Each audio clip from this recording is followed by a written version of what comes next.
Tema kita pada saat siang hari ini adalah bicara tentang kerja keras dan kerja ikhlas. Sebelumnya saya mengajak kita untuk membaca di dalam Kolose pasalnya yang ketiga, ayatnya yang ke-22 sampai dengan 24.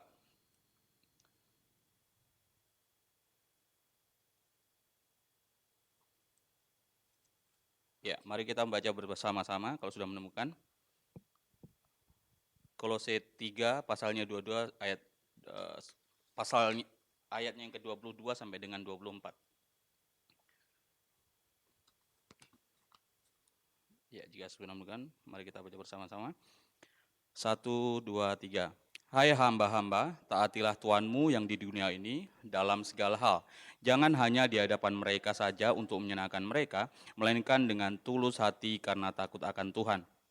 Apapun juga yang kamu perbuat, perbuatlah dengan segenap hatimu, seperti untuk Tuhan dan bukan untuk manusia. Kamu tahu bahwa dari Tuhanlah kamu akan menerima bagian yang ditentukan bagimu sebagai upah.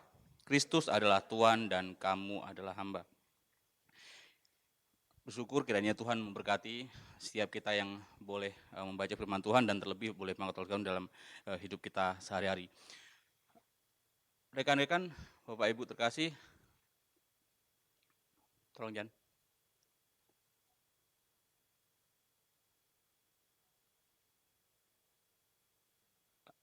Lanjut.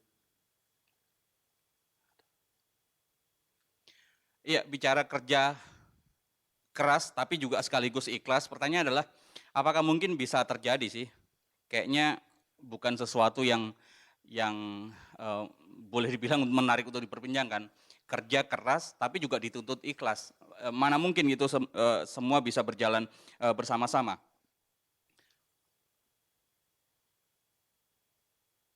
Lanjut. Iya, bicara tentang kerja keras sekaligus ikhlas, banyak orang kemudian memversuskan hal ini, mengkontradisikan. Kalau namanya kerja keras itu nggak mungkin ikhlas, karena kerja keras itu pasti ada sesuatu yang dikejar orang itu, pasti ada sesuatu yang dituju, pasti ada sesuatu yang ingin didapat. Karena kerja keras adalah kerja yang ekstra, artinya kerja yang berjuang melebihi apa yang orang biasa lakukan. Karena itu ada kemungkinan maka orang itu kemudian menginginkan sesuatu. Karena kalau dikatakan kerja ikhlas maka hampir mustahil kalau boleh orang bilang begitu. Di dalam kerja keras itu juga ada keikhlasan. Berikut kira-kira ada alasan bagaimana orang yang kemudian bekerja keras. Alasan bekerja keras atau alasan atau motivasi orang bekerja keras, seperti kita tahu kalau kita di timur, kita di Indonesia, hal-hal yang paling praktis, hal-hal yang paling ada manfaatnya, hal-hal yang kemudian secara umum kita ingin dapatkan adalah, ya kita bekerja keras karena perlu uang, karena kita kepingin makan enak, karena kita ya mungkin untuk masa depan kita dan anak kita. Kemudian yang paling kalau kita awal baru setelah menginjak SMA masuk ke dunia kerja, maka agar tidak merepotkan orang tua, itu hal yang sering kita dengar. Lalu ya mumpung masih muda atau selangkah lebih maju lah daripada teman-teman kita lain yang belum bekerja. Nah, ini yang kemudian seringkali menjadi alasan kita di timur. Nah, yang kedua selanjutnya adalah bagaimana orang kemudian alasan orang lain kalau boleh saya bilang di dunia barat sedikit berbeda. Kalau tadi bicara tentang hal sesuatu yang pragmatis, sesuatu yang menuju kepada kemanfaatan hari ini atau kemanfaatan yang bisa dirasakan secara langsung.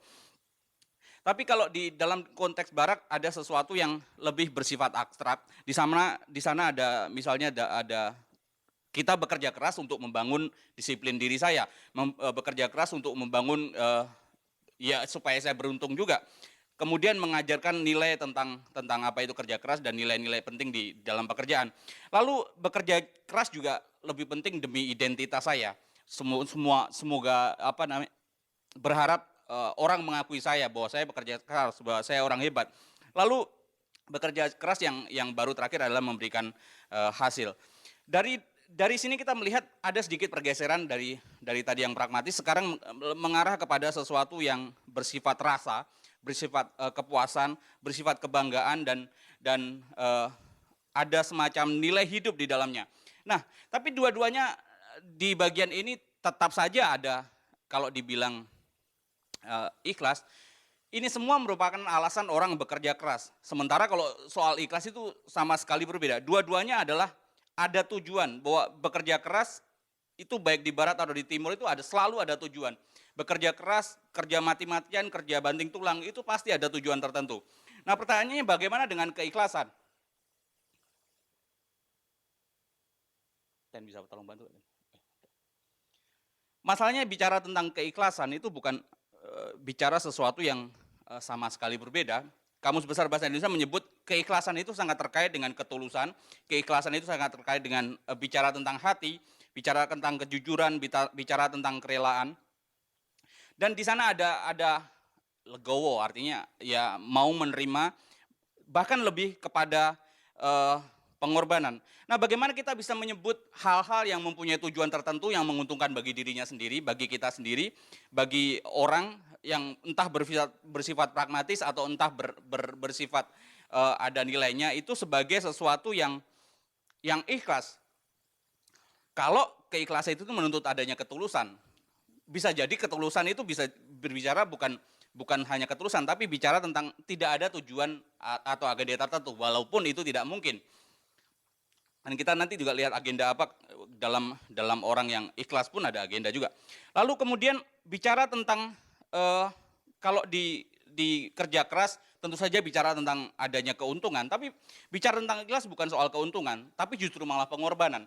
Bicara tentang ikhlas bukan soal mendapatkan apa yang bagi diri saya, tapi soal bagaimana memberi, bagaimana berkorban. Itu sesuatu yang sama sekali berbeda. Karena itu sedikit kemudian bisa memaklumi kalau orang kemudian ya ini dua hal yang berbeda, dua hal yang kontras yang kemudian tidak boleh, yang sepertinya tidak bisa kemudian disatukan, berjalan beriringan.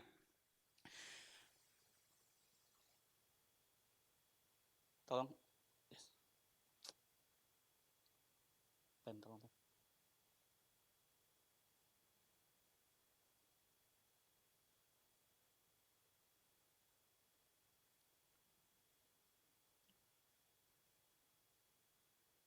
Nah, pertanyaannya adalah, dapatkah kemudian disebut ikhlas kalau kemudian seperti saya bilang tadi, ada tujuan tertentu yang ingin dicapai? Dapatkah kemudian disebut ikhlas kalau kemudian itu menguntungkan diri saya? Dapatkah itu disebut ikhlas kalau kemudian itu hasilnya sebenarnya lebih kepada terpusat kepada diri saya? Nah, bagaimana menyelaraskan dua hal ini, antara kerja keras dengan kerja ikhlas, antara kita berjuang mati-matian, tapi juga di dalamnya ada keikhlasan. Saya pikir seperti saya bilang tadi bahwa ini sedikit hampir boleh dibilang sulit, tapi bukan berarti tidak mungkin.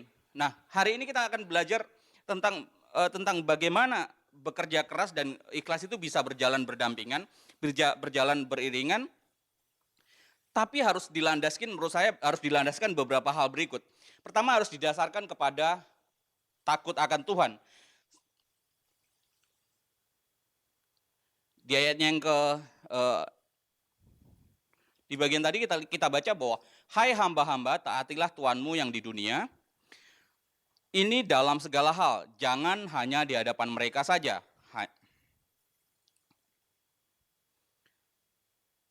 Untuk menyenangkan mereka, melainkan dengan tulus hati karena takut akan Tuhan. Sebelum lebih jauh bicara tentang takut akan Tuhan, saya ingin mengajak kita untuk melihat seperti apa sih budak.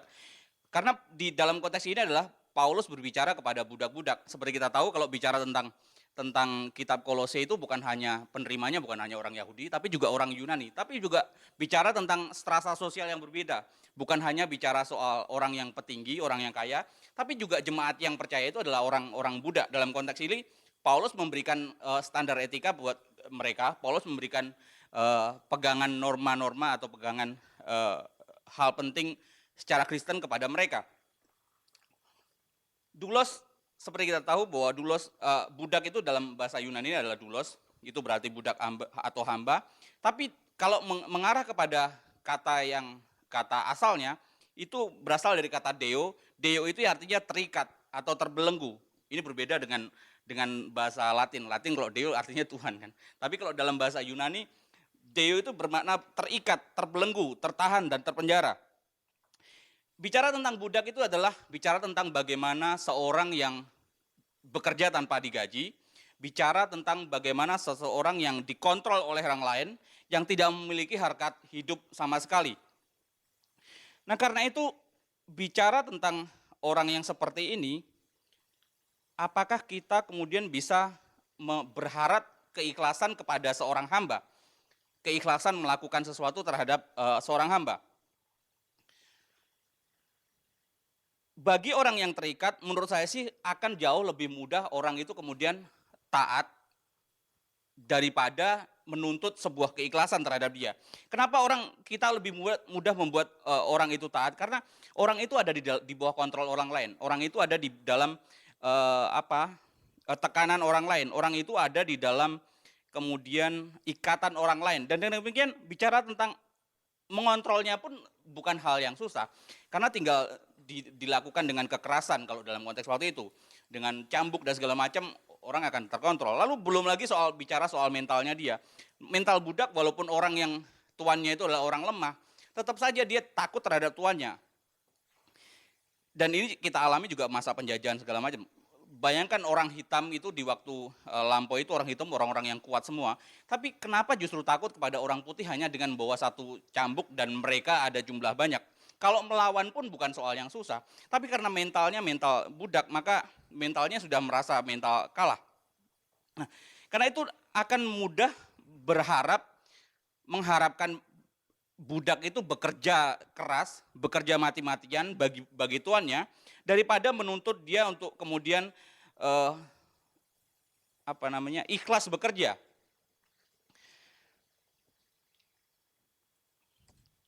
Pertanyaan kemudian adalah yang seperti saya bilang tadi, mungkinkah menuntut sebuah keikhlasan kepada seorang budak seperti tujuan Paulus ini menyatakan kepada orang-orang di Kolose ini? Seperti kita tahu teman-teman bahwa bicara soal budak, hal yang paling mendasar dari seorang budak adalah kalau seperti tadi dibilang bahwa dia adalah deo, itu adalah orang yang terikat, terbelenggu dan tertahan. Maka hal yang paling mendasar yang diinginkan adalah terlepas dari belenggu itu, terlepas dari kekangan atau tahanan itu, kemudian dia bisa merdeka, berbuat semaunya. Nah, ketika dia merdeka, maka orang bicara tentang keikhlasan masih masuk akal. Tapi ketika dia terikat, dipaksa melakukan segala sesuatunya oleh majikannya, maka apakah kemudian dia melakukan itu dengan ikhlas? Maka sulit bagi kita berpikir bahwa Paulus ini bicaranya benar apa ngada-ngada gitu. Karena bicara tentang keikhlasan kepada budak, bicara tentang ketaatan dengan tulus hati, itu kepada budak, bukan kepada orang yang merdeka, bukan kepada orang yang memiliki nalar yang baik, bukan maksudnya memiliki intelektual yang baik, tapi bicara kepada budak. Seperti kita tahu bahwa selain keinginan budak tadi adalah keinginan yang paling mendasar adalah untuk dibebaskan dan memperoleh hak hidup, ada kala-kala tertentu budak itu kemudian dalam tanda petik memperoleh kemerdekaan saat tuannya tidak ada. Saya ingin mengajak kita membandingkan kepada Lukas 17 ayat 78, itu bicara menceritakan tentang bagaimana seorang budak setelah dia diajak menggembalakan domba atau segala macam, lalu kemudian setelah sampai di rumah, tuannya tidak langsung ngomong, nggak ada, tuan langsung ngajak ngomong, ayo kita makan bersama. Yang tuannya yang ngomong justru siapkan makan buat saya. Jadi bagaimana kita bayangkan kerjaan budak sehari-hari, bahkan di saat tuannya itu bisa bersantai, dia pun harus tetap mempersiapkan untuk tuannya. Jadi ketika tuannya tidak ada, itu adalah titik di mana dia sedikit merdeka, karena ada kerjaan-kerjaan tentu yang mungkin yang hari-harian yang harus bersinggungan langsung dengan tuannya itu tidak dikerjakan. Nah, dalam konteks ini Paulus seperti tadi berkata, taatilah tuanmu dalam segala hal, lalu kemudian bukan hanya di hadapan mereka saja, tapi juga Dia sedang ngomong juga, dia walaupun majikanmu nggak ada pun dia taati dia. Bukan hanya untuk menyenangkan mereka, melainkan tulus hati karena takut akan Tuhan. Bicara telah sebuah keikhlasan dalam konteks budak, tadi sudah kita lihat juga bahwa keikhlasan itu mensyaratkan beberapa hal berikut. Pertama, keikhlasan itu mensyaratkan adanya kerelaan, ada menerima, ada legowo, bukan paksaan, tapi juga mensyaratkan adanya ketaatan yang sepenuhnya, seutuhnya kepada majikan. Nah, kita melihat bagaimana Paulus kemudian memandang hal ini. Sebenarnya seperti saya bilang tadi, apakah Paulus ini sebenarnya hanya mengada-ada saja? Apa ada maksud-maksud tertentu dari Paulus tentang hal ini? Karena menurut saya ketika bicara Paulus bicara untuk mengajak budak itu taat dengan sepenuh hati, maka sesungguhnya ada problem teologis saya lihat di situ. Pertama, Paulus mengajak budak itu agar takut akan Tuhan. Tapi takut akan Tuhan itu justru dipakai untuk sesuatu yang sebenarnya tidak diharapkan oleh budak menurut saya sih. Takut akan Tuhan, bentuk kegentaran akan Tuhan itu dijadikan sebagai landasan, dijadikan sebagai dasar untuk takut kepada majikan. Sementara kita tahu budak majikannya adalah orang yang justru menindas dia. Kemudian bukankah dalam konteks tertentu juga seperti kita melihat Mesias, bukankah Allah juga berjanji akan mengasihi dan menolong, bahkan membedakan orang yang tertindas. Tapi apa yang kita dilihat di sini, justru Paulus menyarankan untuk para budak ini takluk kepada orang yang menindas dia. Ini sesuatu yang saya pikir rada aneh. Apakah kemudian artinya Paulus setuju adanya perbudakan, atau apakah Paulus menyetujui dalam hal ini Kristen diwakili oleh Paulus setuju bahwa hubungan antara adanya hamba dan tuan, adanya budak dan tuan itu berasal dari kemudian memang ditakdirkan Tuhan demikian. Apakah ini yang kemudian Paulus inginkan, agar budak-budak itu memahami bahwa kamu itu ditakdirkan untuk menjadi budak, karena itu kamu harus ikhlas. Apakah demikian? Saya pikir itu sama sekali bertentangan dengan prinsip-prinsip Kristen. Bahkan di surat yang lain, di surat Filemon, bagaimana dia menyelamatkan dalam tanda petik, memerdekakan Onesimus, itu bukan menunjukkan sesuatu yang berbeda. Kebalikan kalau memang ini Paulus ingin menunjukkan hal demikian. Yang saya mengerti adalah bahwa takut akan Tuhan sebagai kunci. Takut akan Tuhan sebagai kunci untuk sebuah keikhlasan, itu adalah bicara tentang bagaimana Paulus itu sedang bicara secara hidup Kristen. Karena kita tahu kalau kita bandingkan dengan konteksnya di pasal 3 ayat yang pertama, saya akan bacakan untuk saudara. Karena itu kalau kamu dibangkitkan bersama dengan Kristus, carilah perkara yang di atas, di mana Kristus ada, duduk di sebelah kanan Allah. Pikirkanlah perkara yang di atas, bukan yang di bumi. Sebab kamu telah mati dan hidupmu tersembunyi bersama dengan Kristus di dalam Allah. Di sini kita lihat ketika Paulus menyatakan takut akan Tuhan sebagai landasan untuk hidup ikhlas, maka saya membayangkan bahwa Paulus itu sedang mengajak para budak sebagai penerima suratnya juga, ini agar berpikir itu mengarah ke depan. Berpikir itu bukan soal takdirnya, tapi berpikir soal kalau kamu adalah orang yang dibangkitkan bersama Kristus, maka pikiranmu harus seperti Kristus.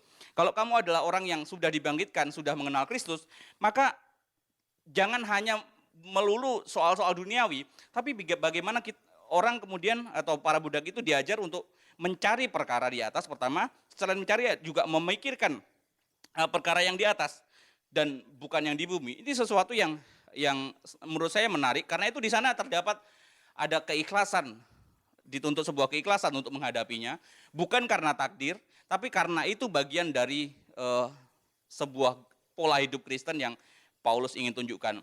Walaupun kamu ada pada titik budak, tetap menjalankan tugas budak itu sebagaimana mestinya. Bahkan melebihi hal itu. Bahkan kalau kita lihat di Petrus itu lebih sadis lagi, kepada tuan-tuanmu yang bengis pun kamu harus tunduk dan patuh terhadap mereka. Itu sesuatu yang bagaimana bisa? Sesuatu yang saya pikir sesuatu yang sulit. Karena itu disinilah saya melihat bahwa Paulus bukan sedang menunjukkan yaitu takdirmu, tapi ini adalah bicara tentang bagaimana orang bisa setia menjalani hal itu tanpa keluh kesah, tapi juga bisa menarik pelajaran tertentu di sana. Selain itu saya melihat bahwa takut akan Tuhan sebagai landasan orang untuk kemudian ikhlas dalam bekerja, sebagai budak dalam bekerja adalah bicara tentang bagaimana dia melihat bahwa Allah itu sedang memperhatikan apa yang dikerjakannya. Allah itu sedang memperhatikan dirinya. Karena itu selain pertama saya melihat kalau kita takut kepada Tuhan dan karena itu kita percaya bahwa Tuhan memperhatikan seluruh hidup kita, memperhatikan seluruh apa yang kita kerjakan, maka di sana sudah barang tentu Paulus mengajak orang atau mengajak para budak itu untuk berusaha sebaik mungkin supaya Allah itu melihat sesuatu yang baik di sana. Lalu berusaha tidak keliru. Di sini tuntutan yang saya pikir bisa dipahami secara bukan letterlek tapi secara tersirat. Lalu bicara soal motivasi, bagaimana kalau kita percaya bahwa kalau orang itu percaya bahwa takut akan Tuhan bisa dijadikan sebagai landasan bagi keikhlasan bekerja, maka juga percaya bahwa Allah itu melihat kedalaman hati kita, melihat kedalaman diri, bahwa melihat bukan hanya apa yang kita kerjakan, tapi juga motivasi di balik itu. Tapi juga seperti apa maksud dan rencana dan tujuan kita terhadap pekerjaan itu. Saya teringat kalau ini ada beberapa dari antara kita yang guru sekolah minggu, lagu-lagu yang menarik guru sekolah minggu dari sekolah minggu itu, Tuhan melihat apa yang kita perbuat, atau yang lain lagi, hati-hati gunakan tanganmu, hati-hati gunakan mulut dan segala macam. Ini bukan bicara di dalam konteks ini, bicara takut akan Tuhan ini bukan sekedar bicara tentang fisik, bukan bicara soal bagaimana hal yang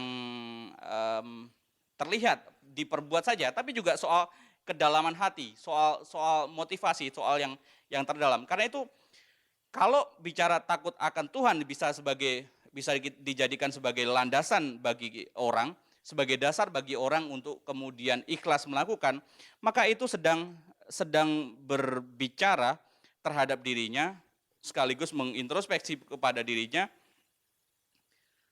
seberapa besarkah atau seberapa dalamkah kita betul-betul mengerti bahwa kita ini takut akan Tuhan. Jangan-jangan takut akan Tuhan itu sebatas doktrin saja, jangan-jangan takut akan Tuhan itu sebatas pengertian saja.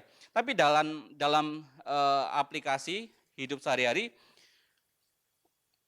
mungkin lebih kepada ateis daripada teistik kita.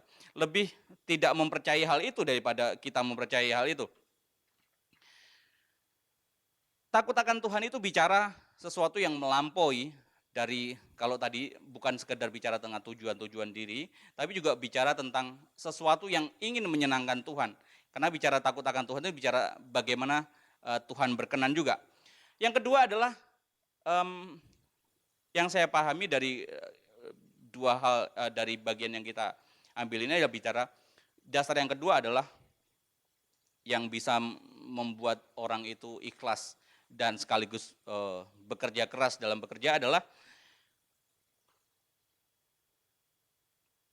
ya memberikan itu seperti untuk Tuhan. Ini bicara tentang bagaimana orang melakukan itu dengan segenap hati, dengan bekerja keras. Apapun juga yang kamu perbuatlah dengan segenap hatimu, seperti untuk Tuhan dan bukan untuk manusia. Seperti kita tahu, bicara tentang seperti untuk Tuhan adalah bicara tentang bagaimana kita sungguh-sungguh melakukan itu, bagaimana kita bicara tentang kesungguhan seseorang, bagaimana kita bisa melakukan seluruh kemampuan atau mengupayakan seluruh kemampuan kita, mengerahkan seluruh kemampuan kita untuk dipersembahkan kepada Tuhan. Karena itu bicara hal seperti ini, bicara tentang bagaimana kita bisa memaksimalkan diri di sana, bagaimana sungguh seperti untuk Tuhan adalah bicara tentang bagaimana kita bisa bekerja keras di dalamnya.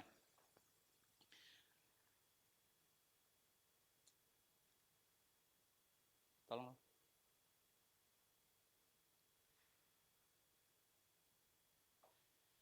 Ya, bicara seperti untuk Tuhan dengan segenap hati adalah juga bicara tentang bagaimana, seperti juga tadi sebelumnya bicara tentang pusat pekerjaan kita. Bagaimana kita melihat bukan lagi memusatkan pekerjaan kita itu untuk diri kita, untuk keuntungan kita, untuk hasil kita, untuk berkat kita, tapi lebih mengarah kepada sesuatu yang berbeda, atau melompat dari sesuatu yang hanya untuk menyenangkan diri kita kepada melompat kepada sesuatu yang sama sekali berbeda, yang sama sekali jauh. Bukan pula untuk kemudian menyenangkan majikan kita, bukan untuk menyenangkan tuan kita, menyenangkan bos kita dan segala macam, tapi untuk dipersembahkan kepada Tuhan, untuk kita layan sebagai bagian dari layanan kita, sebagai bagian dari pelayanan kita kepada Tuhan, sebagai bagian dari sesuatu yang kita unjukkan kepada Tuhan. Bicara segenap hati juga bicara tentang bagaimana hal itu lebih bermakna sebagai sebuah pemberian, lebih bermakna juga sebagai persembahan. Bicara tentang persembahan, bicara tentang sesuatu, pasti kalau kita bicara mempersembahkan sesuatu untuk Tuhan adalah bicara tentang sesuatu yang sudah pasti akan terbaik. Dan saya pikir di sini bukan soal kuantitasnya, bicara tentang terbaik, bukan soal berapa lamanya saya duduk di kursi tempat saya bekerja. Seperti saya lama duduk di itu bukan karena apa-apa, tapi juga mungkin karena malas turun. Itu soal yang berbeda. Bukan soal kuantitas lamanya saya duduk di kursi di tempat saya bekerja, tapi soal bagaimana kita berkarya, bagaimana kita kemudian berkontribusi terhadap majikan kita, terhadap pelayanan kita, dan itu seperti kita pahami sebelumnya, itu dipersembahkan untuk Tuhan, sekaligus didasarkan kepada takut kepada Tuhan. Lalu bicara tentang sebuah persembahan dengan segenap hati, seperti untuk Tuhan, itu bicara tentang bagaimana itu datang dari sebuah pergumulan. Artinya bicara tentang pergumulan, bicara tentang sesuatu yang proses, bicara tentang suatu progres dari sedikit demi sedikit. Kita tidak bisa memberikan sesuatu yang maksimal tanpa kita beranjak dari yang kecil dulu.